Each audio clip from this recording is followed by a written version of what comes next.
जब भी मैं कोई मूवी या शो शुरू करता हूँ, मैं कैरेक्टर्स को महसूस करने और उनकी दुनिया समझने की कोशिश करता हूँ। अटैक ऑन टाइटन में भी मैंने यही किया, लेकिन मुझे पहले एपिसोड में ही समझ आ गया था कि ये कोई नॉर्मल एनिमे नहीं होने वाली है। शुरुआत ऑलमोस्ट पीसफुल थी, जहां एरन, मिकासा, आर्मिन वॉल्स के अंदर सेफ थे और अपनी आम जिंदगी बिता रहे थे। फिर अचानक कोलोसल टाइटन की धमाकेदार लेकिन खौफनाक एंट्री होती है। उसके एक किक के साथ इंसानियत की सेफ्टी वाली झूठी दुनिया तबाह हो जाती है। मैं इसके लिए तैयार नहीं था। टाइटन्स गलियों में तबाही करते हुए लोग अपनी जान बचाने के लिए चारों तरफ अफरा तफरी कर रहे हैं। फिर वो सीन जो दिमाग में आज तक जिंदा है। एरन की माँ मलबे में फंसी, चाहती है कि उनका बेटा उन्हें मरते न देखे। हानिस का फैसला, जहां वो एरन और मिकासा को लेकर भागता है, और एरन की वो चीख, गुस्सा और दर्द। मेरे दिमाग में बस एक ही चीज चल रही थी, ये पहले एपिसोड में हो रहा है। बाकी शोज में तो ये फिनाले लेवल का होता, लेकिन अटैक ऑन टाइटन शुरू से ही बता देता है इस दुनिया में कोई सेफ नहीं है और ये दुनिया हद से ज्यादा क्रूर है। आगे के एपिसोड स्लो होते हैं, लेकिन सुकून देने के लिए नहीं। ट्रेनिंग कैंप में ऐसे चेहरे पहली बार देखने को मिले जो आगे चलकर दिल से जुड़ जाते हैं। साशा, जो ड्रिल्स के बीच आलू चुराती है और बन जाती है पोटैटो गर्ल। शॉन, जो पहले दिन से एरन से भिड़ता हुआ। कॉनी, जो उत्साही है लेकिन क्लूलेस भी। राइनर और बर्टहोल्ट, जो भरोसेमंद है, या ऐसा लगा था। एनी, जो चुपचाप, तेज नजर और कुछ छुपा रही है। कोलोसल टाइटन का दूसरा अटैक भी बहुत खौफनाक था। एरन गुस्से में चार्ज करता है, लेकिन वो भाप के धमाके में गायब हो जाता है। फिर बैटल ऑफ ट्रॉस्ट बहुत बेरहम थी, जहां टाइटन्स हवा में ही सोल्जर्स को पकड़ लेते हैं। चारों तरफ बस खून का मंजर था। ये सब देखकर किसी भी सोल्जर की हिम्मत नहीं हो रही थी आगे बढ़ने की। उसी पल मिकासा ने सबको लीड किया और हमने पहली बार देखा किसी ने एक टाइटन को मारकर नीचे गिराया है। दूसरी तरफ आर्मीन, जो टाइटन के मुंह में फंसा हुआ था, एरन उसे बचाने के लिए खुद को सैक्रिफाइस कर देता है। एरन की मौत शॉकिंग तो थी, लेकिन अंदर से ये भी लग रहा था कि वो अभी मर नहीं सकता, क्योंकि हमें अभी भी उसके सपनों का और उसके पिता के साथ क्या हुआ था इसका जवाब नहीं मिला था। फिर होती है एरन की वापसी, लेकिन इस बार अटैक टाइटन के फॉर्म में। वो बोल्डर उठाकर गेट बंद करने का सीन प्योर गूज़बम्प्स था।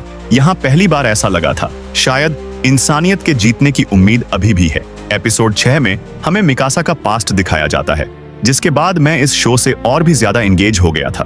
उसकी पेरेंट्स की मर्डर और मिकासा का अचानक दुनिया की क्रूर सच्चाई से सामना करना। फिर होती है छोटे एरेन की एंट्री, एक बच्चा लेकिन आंखों में बहुत ज्यादा गुस्सा। उसका फाइट और डाई वाला लेसन इंस्पिरेशन नहीं बल्कि जिंदा रहने का सबसे क्रूर सच है।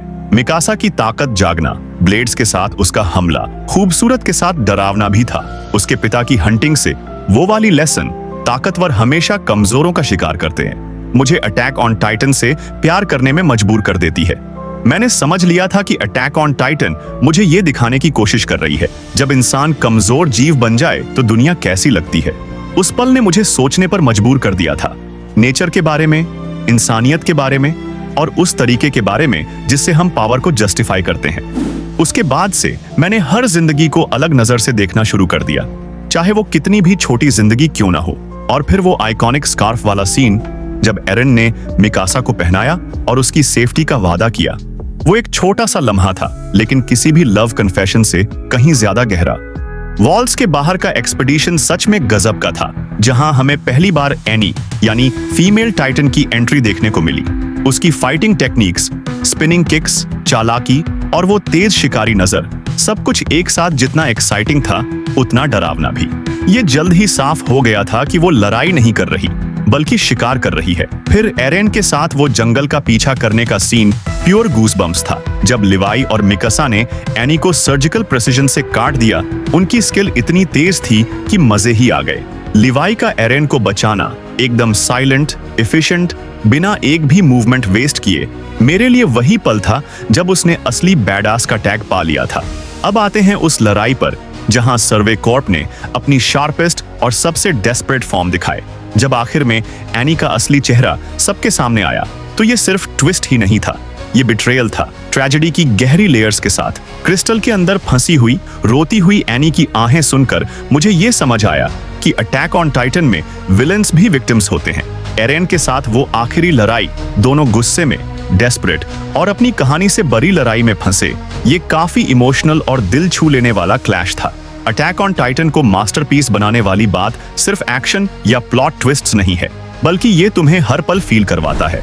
ये तुम्हें डिस्पेयर की गहराई में ले जाता है, मोरालिटी से टकराने देता है और उम्मीद की आखिरी किरण को पकड़ने पर मजबूर करता है। ये एक ऐसी क्रूर और सच्ची दुनिया का फील देता है जिसकी लेसन्स तुम अपनी जिंदगी में ले जाते हो। अटैक ऑन टाइटन तुमसे साफ कहता है, दुनिया क्रूर है, लोग मरेंगे, होप टूटेगी, लेकिन जब तक तुम खड़े रह सकते हो, लड़ सकते हो और शायद, बस शायद, तुम सच में कुछ बड़ा बदल भी सकते हो। इसलिए अटैक ऑन टाइटन को मैंने सिर्फ टाइम पास के लिए नहीं देखा, ये मेरे दिल और दिमाग में रह गया, मेरे जिंदगी का हिस्सा बन गया। शो खत्म होने के बाद भी मुझे वो फीलिंग्स हमेशा याद रहेंगी। सीजन 2 ने कहानी को बस आगे नहीं बढ़ाया, बल्कि इसे एक नया मोड़ दिया। पहले एपिसोड से ही ये लग रहा था कि कुछ तो अलग है। दुनिया छोटी लग रही थी, खतरा और करीब लग रहा था। ऐसा लग रहा था जैसे खुद वॉल्स अपनी सांसें रोककर खड़े हों। ओपनिंग में हमारे सामने था माइक ज़ैकरियस, ह्यूमैनिटी का सेकंड स्ट्रॉन्गेस्ट सोल्जर, जो चारों तरफ टाइटन से गिरा हुआ था। उसने इतनी काम, कैलकुलेटेड प्रिसिजन से फाइट किया कि एक पल को लगा शायद वो बच जाएगा। लेकिन फिर होती है बीस्ट टाइटन की पहली एंट्री। लंबा, फर से ढका हुआ, बाकी सभी टाइटन से अजीब, उसके कोल्ड नजर से देखता हुआ। उसका सिर्फ साइज ही डरावनी नहीं थी, उसकी निगाहें भी थीं, जैसे वो शिकार को स्टडी कर रहा हो। उसने हॉर्स को ऐसे उठाया जैसे कि वो एक खिलौना हो, और फिर वो बोला, You must not have heard me. I told you to wait. हाँ, हमने पहली बार किसी टाइटन को बोलते हुए सुना। मुझे यकीन ही नहीं हो रहा था कि मैंने अभी क्या सुना है। उस एक पल में हमें ये समझ में आ गया था कि दुश्मन के बारे में हम अभी भी कितना कुछ नहीं जानते हैं।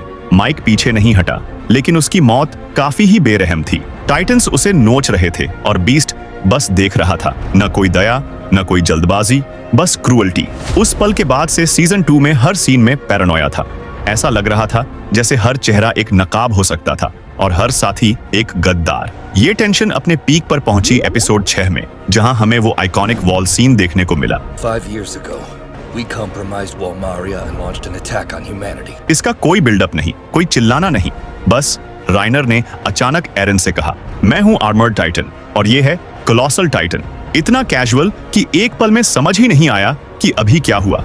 फिर एहसास हुआ ये एरन के दोस्त थे। इन्होंने उनके साथ बैटल्स लड़ी, साथ खाना खाया और अब वही इंसानियत के सबसे बड़े दुश्मन निकले। ये बिट्रेयल सिर्फ बड़ा झटका ही नहीं था, बल्कि इसने पूरी कहानी को बदल के रख दिया था। इसके बाद की एपिक लड़ाई, एरन का रॉ गुस्सा, राइनर का ना झुकने वाला आर्मर्ड टाइटन, हर वार में एक शहर हिल जाए इतना वेट, गूज़बम्प्स देने वाला वो म्यूजिक, आसमान का अंधेरा, जमीन का कांपना, सब कुछ बहुत ही ज्यादा एपिक था। लेकिन अंदर से ये हार्ट ब्रेक भी था, क्योंकि ये कोई अजनबी नहीं थे, ये उनके भाई थे जो अब दुश्मन बन चुके थे। इसी बीच आई ymir की ट्रांसफॉर्मेशन, सबसे जंगली और थ्रिलिंग मोमेंट्स में से एक। उसकी जॉ टाइटन के पंजों और दांतों का कॉम्बिनेशन बहुत डेडली था। स्पीड ऐसी थी जो हमने पहले कभी नहीं देखी हो। उसने हिस्टोरिया की टीम को बचाने के लिए टाइटन्स को चीर डाला, लेकिन बाद में जब वो राइनर और बेर्थोल्ड के साथ चली गई, ऐसा लगा जैसे जमीन फिर से खिसक गई। ymir न अच्छी थी न बुरी, वो बस ymir थी, सर्वाइवल, पुराने हिसाब और अपनी आजादी के लिए जीने वाली। और फिर बात करते हैं साशा की। एपिसोड 2 में हमने उसे पोटैटो गर्ल से असली वॉरियर बनते हुए देखा। एक सुनसान गांव में अकेली, बस एक बो और कुछ एरोस के साथ उसने एक टाइटन का सामना किया, सिर्फ एक बच्चे को बचाने के लिए। कोई ओडीएम गियर नहीं, कोई बैकअप नहीं, बस वो अकेली। तीर खत्म होने पर उसने चाकू से टाइटन की आंख में वार किया। ये कोई स्किल नहीं दिखाती, ये उसके प्योर विल को दिखाती है। यही असली हिम्मत है। साशा को ह्यूमैनिटी का स्ट्रॉन्गेस्ट सोल्जर बनने की जरूरत नहीं थी, वो पहले से ही सबसे बहादुर सोल्जर्स में से एक थी। लेकिन सीजन 2 यहीं पर रुका नहीं, क्योंकि असली जख्म आई एरन के किडनैप होने के साथ। मिकासा की वो रिएक्शन, न चीखना न चिल्लाना, बस प्योर ना टूटने वाला फोकस। वो बैटलफील्ड में ऐसे कूदी जैसे हर सेकंड मायने रखती है। मिकासा का उन पर वार, सीधे गर्दन पर ब्लेड, बिजली की तरह तेज थी, लेकिन उसके हाथ की हल्की झिझक बता रही थी ये सिर्फ दुश्मन नहीं थे, ये वो लोग थे जिन पर उसने कभी भरोसा किया था। ये दिखाती है कि जंग में भी जिस इंसान के साथ तुमने ट्रेनिंग की हो, उसे मारना हमेशा आसान नहीं होता। और फिर आता है अर्विन का चार्ज। चारों तरफ टाइटन्स, जीत की कोई उम्मीद नहीं, फिर भी वो सबसे आगे, चिल्लाते हुए, यहां तक कि एक टाइटन ने उसका हाथ काट दिया।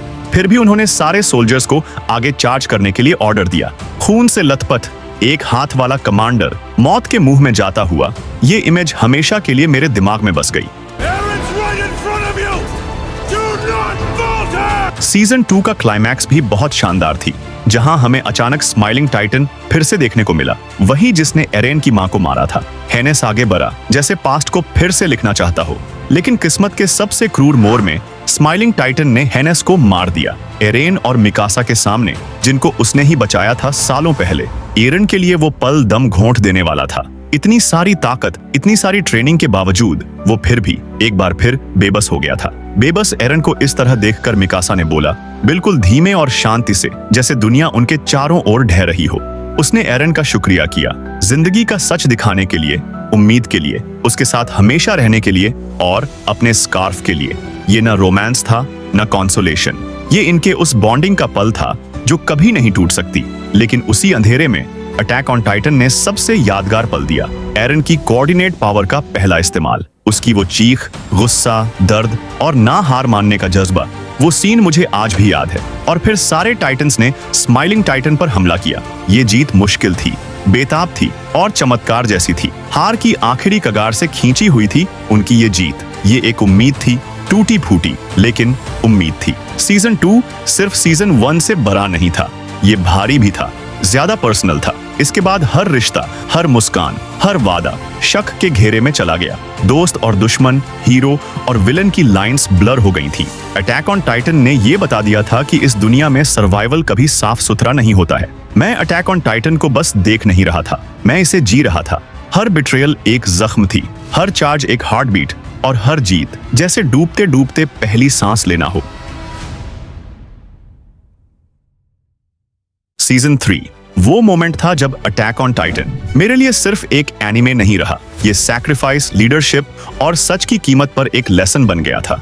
अब मैं सिर्फ कैरेक्टर्स को फॉलो नहीं कर रहा था, बल्कि ऐसे कॉमरेड्स को देख रहा था जिनसे मेरा पर्सनल कनेक्शन बन चुका हो, ये जानते हुए कि अगला पल किसी का भी आखिरी हो सकता है। हर एपिसोड एक टिकिंग क्लॉक जैसा लग रहा था। लेकिन शुरुआत टाइटन से नहीं हुई, इंसानों से हुई, और वो भी ऐसे इंसानों से जो टाइटन से कम खतरनाक नहीं थे। कैपिटल की तंग गलियों में लीवाई का चेस सीन केनी द रिपर और उसकी एंटी पर्सनल स्क्वाड के बीच काफी इंटेंस था। लीवाई का हर मूव सर्जिकल प्रिसिजन के साथ, बिल्डिंग से रिकोशे करते हुए, गली के मोड़ों पर बुलेट्स से बचते हुए, हर सेकंड मौत को चकमा देते हुए। और वहीं मिकासा, उसकी प्रेजेंस ऑलमोस्ट शैडो की तरह लीवाई के साथ थी, जिसकी फ्लैंकिंग एनिमीज, हर स्ट्राइक कैलकुलेटेड, सिर्फ एरन और हिस्टोरिया की सेफ्टी दिमाग में।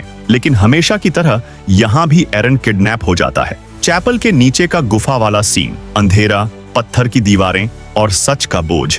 एरन जंजीरों में बंधा और उसके सामने वो सच्चाई कि उसके पिता ग्रीशा ने राइस फैमिली को मारकर टाइटन पावर्स उसे दी थी। एरन का चेहरा गिल्ट से झुका हुआ, उसकी आवाज में दर्द, और तभी केओस का दरवाजा खुला। केनी की स्क्वाड का हमला, फ्लैशेस ऑफ स्टील और मिकासा का फ्यूरी मोड, ब्लेड्स चमकते हुए सोल्जर्स को चीरते हुए। बस एक ही मिशन, एरन को कुछ नहीं होगा जब तक वो सांस ले रही है। हांजी के लिए ये सीजन ट्रांसफॉर्मेशन का था, साइंटिस्ट से लीडर तक। एंटी पर्सनल स्क्वाड के खिलाफ थंडर स्पीयर्स के साथ उनका असॉल्ट एक अलग ही थ्रिल था। बुलेट्स की बारिश में खड़े होकर कमांड्स देना, अपनी क्यूरियोसिटी को ड्यूटी के साथ बैलेंस करना। और फिर आया return to Shiganshina arc. Atmosphere suffocating थी, बीस्ट टाइटन बाहर, कोलोसल और आर्मर्ड अंदर। हर सोल्जर जानता था कि ये एक ट्रैप है, लेकिन फिर भी सब आगे बढ़े।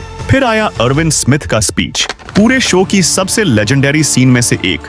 उसकी आवाज सिर्फ ड्रामा के लिए ऊंची नहीं थी, वो वॉइस स्टेडी, फियरलेस और इतना ग्राउंडेड था कि हर शब्द सीधा दिल में घुसता था। The courageous fallen, the anguished fallen. Their lives have meaning because we, the living, refuse to forget them.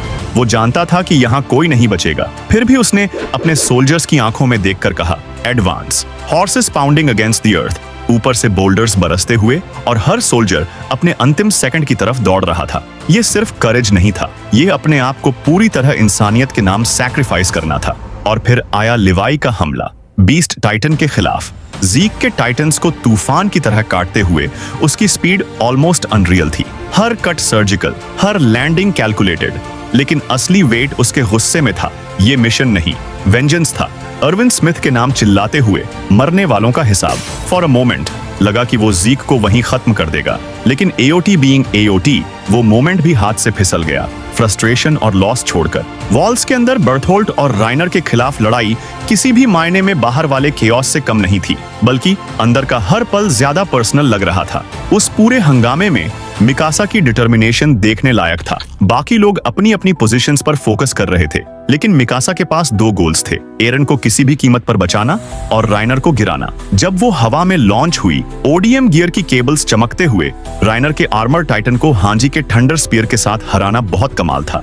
लेकिन कोलोसल की हीट ने पूरे डिस्ट्रिक्ट को इन्फर्नो में बदल दिया था। बिल्डिंग्स क्रम्बल हो रही थीं, हवा में जलते मांस की स्मेल थी, और उसी इन्फर्नो में आर्मिन ने वो किया जो किसी ने सोचा भी नहीं था। वॉल पर खड़े होकर बेर्थोल्ड की स्टीम फेस करना, जब तक उसका शरीर लिटरली जलकर गिर न जाए। उसकी चीख आज भी मेरे दिमाग में गूंजती है। मैं ऑनेस्टली मान चुका था कि ये उसका अंत है, लेकिन एरन अब सिर्फ अटैक टाइटन के ब्रूट फोर्स से नहीं लड़ रहा था, वो स्मार्ट भी फाइट कर रहा था। बेर्थोल्ड को डिस्ट्रैक्ट करने का तरीका, ताकि उसको हमला करने का ओपनिंग मिल सके।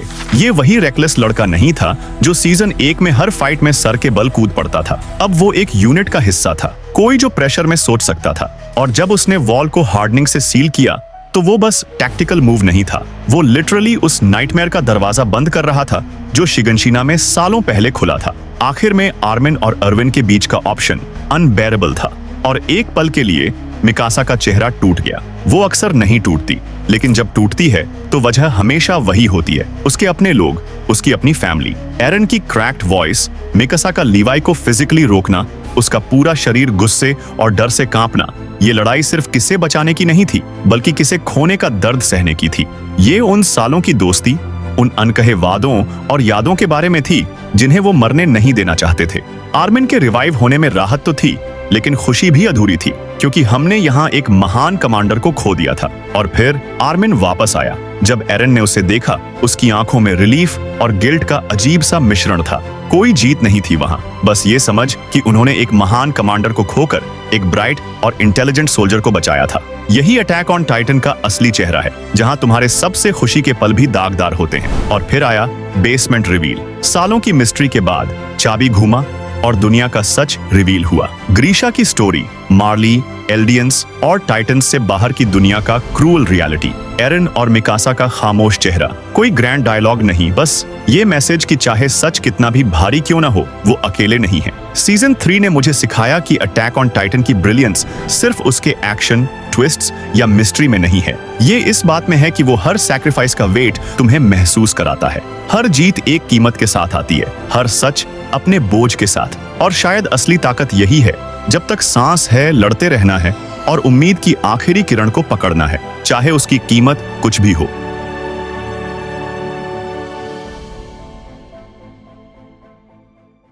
सीजन 4 की शुरुआत होती है मार्ली से, वो दुनिया जो दीवारों के बाहर है, जहां एल्डियंस आर्मबैंड पहनकर सेकंड क्लास की तरह जीते हैं। गाबी और फेल्को की आंखों से देखी एल्डियंस की जिंदगी नफरत से भरी, आर्मबैंड्स पहने गंदगी की तरह ट्रीट किए गए, प्रोपेगेंडा, डर और डेविल कहकर ह्यूमैनिटी से काट देना।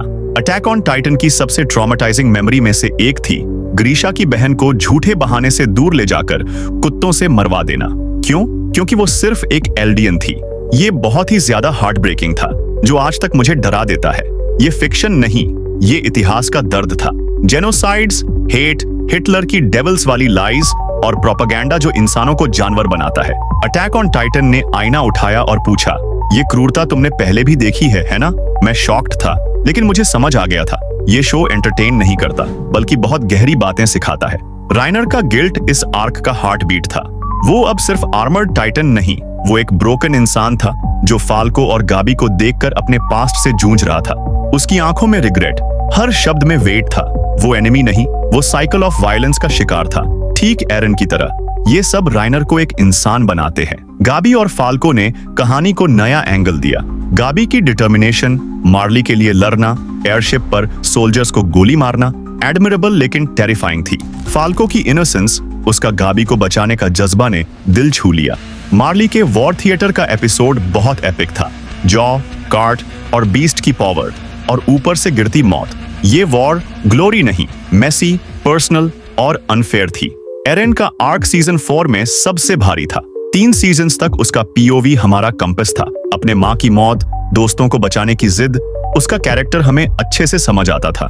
लेकिन अब वो गायब था। ये सस्पेंस के लिए शानदार थी, लेकिन इससे एरन से इमोशनल कनेक्शन दूर हो गई थी।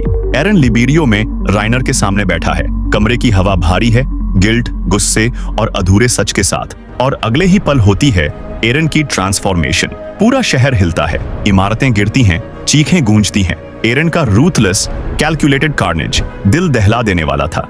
उसकी ठंडी नजरें, रेनर और फाल्को से कॉन्फ्रंटेशन, सालों का बिट्रेयल और ग्रीफ बाहर निकला। एरन का फाउंडिंग टाइटन बनना, ग्रीशा की मिशन को पूरा करना, टॉर्मेंट और मॉरल एम्बिग्विटी से भरा था। एपिसोड 7 में मार्लियंस के खिलाफ उसकी जंग सिर्फ फिजिकल नहीं, साइकोलॉजिकल भी थी। हर टाइटन स्मैश में उसकी अंदर की जंग दिखती थी। फिर मिकासा की एंट्री होती है, ब्लेड्स चमकती हुई, हर जंप में सर्जिकल फ्लो, हर स्ट्राइक का फ्लॉलेस। उसकी आंखों में डर, सवाल और वही डिटर्मिनेशन की मैं अपने एरेन को बचाऊंगी। आर्मिन, जो अभी और भी ज्यादा स्मार्ट हो चुका है, दूर से बेगुनाहों का खून देखकर वो भी कन्फ्लिक्टेड हो जाता है। लेकिन एपिसोड 8 ने दिल तोड़ दिया था। साशा, हमारी पोटैटो गर्ल, जो हमेशा हंसाती थी, टीम की जान थी, वो मारी जाती है गाबी के हाथों ही। एक पल वो दोस्तों के साथ हंस रही थी, अगले पल खून से लथपथ थी। उसकी आखिरी बात मीट के बारे में मजाक दिल तोड़ देती है। उसकी एब्सेंस ने टीम में एक गहरा छाप छोड़ दिया और मेरे दिल में भी। लेकिन मैं इसके लिए गाबी को हेट नहीं कर सका, क्योंकि वो बिल्कुल सीजन 1 वाले एरन की तरह थी। उसने मार्ली में दोस्त खोए और रिवेंज लेने के लिए तैयार हो गई।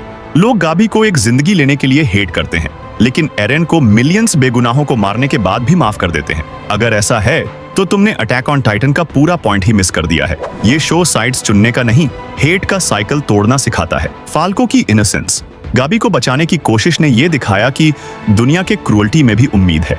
अटैक ऑन टाइटन ने सिखाया कोई प्योरली इविल नहीं है, सब सर्कमस्टेंसेस के शिकार हैं। एपिसोड 14 में लिवाई का फॉरेस्ट एम्बुश, ज़ीक को टुकड़ों में काटना बहुत सैवेज था। लिवाई की स्पीड, स्किल और फ्यूरी प्योर बैडासरी थी। लेकिन ये सिर्फ रिवेंज नहीं थी, ये ग्रीफ था अपने स्क्वाड के लिए। ये वही लिवाई है जिसे लोग ह्यूमैनिटी का सबसे स्ट्रॉन्गेस्ट सोल्जर कहते हैं। लिवाई की स्टोरी ने सिखाया कि पेन कितना भी डीप हो, गलत रास्ता कभी उसका आंसर नहीं है। ज़ीक येगर ने कॉम्प्लेक्सिटी को नया मतलब दिया, जहां पाथ्स में एरेन के साथ ग्रीशा की मेमोरीज देखने का पल जो हद से ज्यादा हॉन्टिंग था। उसका यूथनेशिया का प्लान ट्विस्टेड था, लेकिन उसका दर्द समझा जा सकता था। बचपन में नफरत, माँ बाप का बिट्रेयल, एल्डियंस का डिमोनाइजेशन। ज़ीक कोई विलन नहीं था, बल्कि एक ब्रोकन इंसान था। उसका मानना था कि एल्डियंस को स्टेरिलाइज करना मर्सी है। ये गलत थी, लेकिन ट्रैजिक भी। ज़ीक विलन नहीं, टूटा हुआ इंसान था जो मर्सी को गलत समझ बैठा। यहाँ मिकासा की खामोश ताकत हमेशा अलग दिखी। पहले ही सीजन से वो सिर्फ एरन की हिफाजत नहीं कर रही थी, वो उस छोटे से परिवार को संभाल रही थी जो उसके पास अभी भी बचा था। जैसे जैसे लड़ाइयां और भी बेरहम होती गईं, उनका रिश्ता भी ऐसे इम्तिहानों से गुजरा जिसने मुझे एक व्यूअर के तौर पर तोड़ दिया था। और शायद सबसे दर्दनाक पल था जब एरन ने उसकी आंखों में देखकर वो झूठ कहा, एनिमे का सबसे बड़ा झूठ, मैंने हमेशा तुमसे नफरत की है मिकासा। मैं जानता था वो सच नहीं कह रहा था। उसकी आवाज में जो दर्द था उसे समझा जा सकता था। वो उसे दूर धकेल रहा था, जबकि दिल के अंदर वो सिर्फ यही चाहता था कि मिकासा उसके साथ रहे। मिकासा की जर्नी सिर्फ टाइटन्स से लड़ने की नहीं थी, ये उस मोहब्बत को कैरी करने की थी जो उसकी सबसे बड़ी ताकत थी और उसकी सबसे बड़ी सजा भी। एक ऐसा प्यार जिसने आखिर में उससे सबसे भारी कुर्बानी मांगी। अटैक ऑन टाइटन की ये कहानी हर कदम स्टेक्स बढ़ाती गई। एरन वर्सेस राइनर की भिड़ंत, जॉ टाइटन की एंट्री और फिर सबसे शॉकिंग मोमेंट्स में से एक, गाबी का गोली चलाना। एरन का सिर हवा में उड़ता हुआ और आखिरी सेकंड में ज़ीक किसी चमत्कार की तरह उसे पकड़ लेता है। ये वो सीन था जिसने मुझे स्क्रीन के सामने जमे रहने पर मजबूर कर दिया था। लेकिन जो आने वाला था उसके लिए कोई भी तैयार नहीं था। सच सामने आया, एरन सिर्फ किस्मत का कैदी नहीं था, वो तो खुद किस्मत लिखने वाला था। सालों तक हमने सोचा कि वो विजन्स का शिकार है, फ्यूचर से बंधा हुआ है, पर सच ये था वो खुद अतीत को बदल रहा था। एरन ही था जिसने ग्रीशा के कान में विस्पर किया और उसे शेप दिया। एरन ही था जिसने इतिहास की दिशा मोड़ी। एरन ही था जिसने हर ट्रेजेडी को तय किया ताकि वो हमेशा वैसे ही हो जैसे हुई थी। अचानक वो लड़का जो आजादी के सपने देखता था, वो किस्मत का गुलाम नहीं था, वो खुद किस्मत बन चुका था। फिर येगरिस्ट्स का केओस, मिड सीजन का बिट्रेयल, हर सीन में कॉन्सिक्वेंसेस था, कोई क्लीन विक्ट्री नहीं। मिकासा इन दंगों में सिविलियंस को निकालते हुए, स्नाइपर्स गिराते हुए एक शांत पर रूथलेस सोल्जर में बदलती दिखती है। पहले से ज्यादा लीडर, पहले से ज्यादा ह्यूमन। अलायंस बनती है उनसे जिनसे कभी नफरत थी, अब एक साथ मिलते हैं। राइनर, एनी, पीक और सामने एरन, द फाउंडिंग टाइटन की बेमिसाल डरावनी शक्ल और पीछे पीछे मौत की फौज। आर्मिन का आखिरी अलविदा। मिकासा, जो दिल और मिशन की दो एज पर चलती हुई, हर पल टूटती, हर पल खड़ी। हांजी की कोऑर्डिनेशन, जहां यैगरिस्ट्स के खिलाफ रंबलिंग में साइंटिस्ट से लीडर तक का ट्रांसफॉर्मेशन दिखाता है। इसके बाद जब आखिर में एरेन ने कहा कि वो फ्रीडम का स्लेव है, विजन से बंधा हुआ, उसने जो फ्यूचर देखा उससे भाग नहीं सकता। ये पावरफुल था, लेकिन रश्ड भी। मैं चाहता था हम उसे उस किस्मत से लड़ते देखें जैसे जोनस कॉनवॉल्ट टाइम से जूझता है, या मैं चाहता था हमें एनाकिन स्काईवॉकर की तरह उसका स्ट्रगल अच्छे से दिखाया जाए। रंबलिंग का ये सबसे बड़ा फैसला मैं अच्छे से समझना चाहता था। फिर हुआ रंबलिंग। वॉल्स के अंदर सोए कोलोसल जागते हैं, धरती थरथराती है। रंबलिंग ने सांस रोक दी थी। एरन का फाउंडिंग टाइटन दुनिया को कुचलता हुआ विजुअली और इमोशनली स्टनिंग था। इस रंबलिंग में एक पल आता है जहां एक माँ और बच्चे का scene pure Schindler's List symbolism था, जो दिल दहला देने वाला था। वो माँ, वो बच्चा, हमारी इंसानियत थी।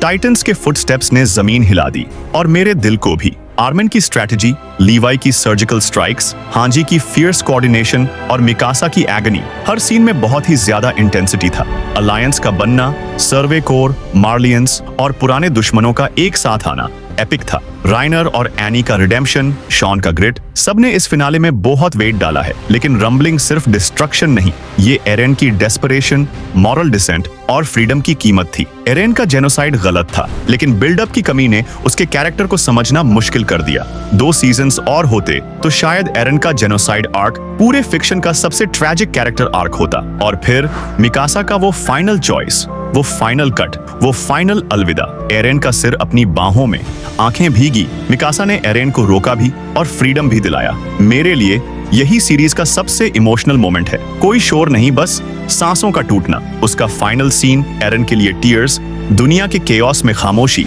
इसने सच में मेरे दिल और दिमाग में जख्म छोड़ दिया। वो म्यूजिक, वो विजुअल्स, मैं सच में टूट गया था।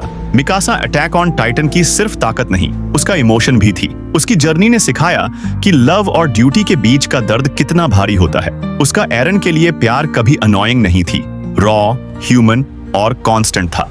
अटैक ऑन टाइटन की एंडिंग मास्टरफुल थी, लेकिन थोड़ा रश्ड भी। एरन की मौत हार्ट ब्रेकिंग थी, विक्ट्री क्लीन नहीं थी और पीस सिंपल नहीं थी। वॉर और हेट का कंटिन्यू होने का मैसेज सच तो था, लेकिन डिप्रेसिंग भी। मैं चाहता था कि एरन को लल्लूश स्टाइल एंडिंग मिले, उसकी मौत पीस लाए। मैं चाहता था एरन की मौत मीनिंगफुल सैक्रिफाइस हो, जेनोसाइड नहीं, या ज़ीक विलन बने और एरन, मिकासा, आर्मिन बेहतर फ्यूचर के लिए लड़ें। लेकिन अटैक ऑन टाइटन ने होप की जगह सच दिखाया।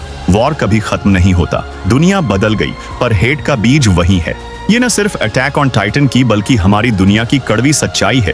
वॉर चालू रहता है, नफरत अपना रूप बदलती है, खत्म नहीं होती। ये एंडिंग खूबसूरत थी और दर्दनाक भी, सच भी थी और डिप्रेसिंग भी। ये टाइटन्स की कहानी नहीं थी, ये हमारी कहानी थी। मिकासा की बैक स्टोरी ने सिखाया कि इंसान जानवरों को कैसे ट्रीट करते हैं और जब हम वीक होते हैं तो कैसा लगता है। ग्रीशा की बहन एल्डियंस का डिमोनाइजेशन, ये इतिहास की सच्चाई थी। हेट का साइकिल, वेंजेंस का वेट, गाबी और एरन इसका प्रूफ थे। गाबी को एक मौत के लिए हेट करना, लेकिन एरन को मिलियंस की मौत के लिए माफ करना। एओटी कहता है, साइड मत चुनो, बल्कि नफरत का साइकिल तोड़ो। अटैक ऑन टाइटन की हर बिट्रेयल जख्म की तरह चुभा, हर लड़ाई ने धड़कन बढ़ाई, हर सच ने दुनिया को नए सिरे से देखने को मजबूर किया। फिर भी अटैक ऑन टाइटन की खूबसूरती यही है, चाहे कहानी कितनी भी बड़ी क्यों ना हो जाए, टाइम लूप्स, वॉर्स, गॉड्स, उसका दिल हमेशा कैरेक्टर्स में ही लौट आता है। आर्मिन जो लीडरशिप का बोझ उठाता हुआ, लीवाई टूटा हुआ लेकिन कभी भी झुका नहीं, हिस्टोरिया वो रानी जिसने ताज कभी चाहा ही नहीं। हर कैरेक्टर इस मास्टरपीस का एक हिस्सा है। और आखिर में मिकासा, वो जो मोहब्बत और बिट्रेयल की दहलीज पर खड़ी थी। जब पूरी दुनिया जिंदगी की भीख मांग रही थी तो अंत लाने वाला कोई राजा, कोई भगवान या कोई फौज नहीं थी, वो थी मिकासा, वो स्कार्फ वाली लड़की, वो लड़की जिसने किसी से बहुत गहरा प्यार किया, वो लड़की जिसे अपने ही सबसे प्यारे इंसान को मारना पड़ा। एरन की ट्रेजेडी ये थी, उसने पूरी दुनिया जीत ली लेकिन खुद को खो दिया। मिकासा की ट्रेजेडी ये थी, उसने दुनिया बचा ली लेकिन अपनी ही दुनिया खो दिया। और इन दोनों ने मिलकर एक ऐसी कहानी लिख दी जो शायद एनिमे ही नहीं, पूरी फिक्शन में सबसे खूबसूरत और सबसे दर्दनाक कहानियों में गिनी जाएगी। अटैक ऑन टाइटन एक ब्रूटल, खूबसूरत, ब्रोकन मिरर था जिसने हमारी दुनिया का सच दिखाया। इसने मुझे रुलाया, सोचने को मजबूर किया और सिखाया कि हर जिंदगी मैटर करती है। इसलिए ये शो मेरे साथ रह गया। इसने मुझे सोचने, रोने और महसूस करने पर मजबूर किया। और सबसे बड़ा, इसने मुझे इंसान बनकर देखना सिखाया। और आखिर में यही तो एक अच्छी कहानी का काम होता है।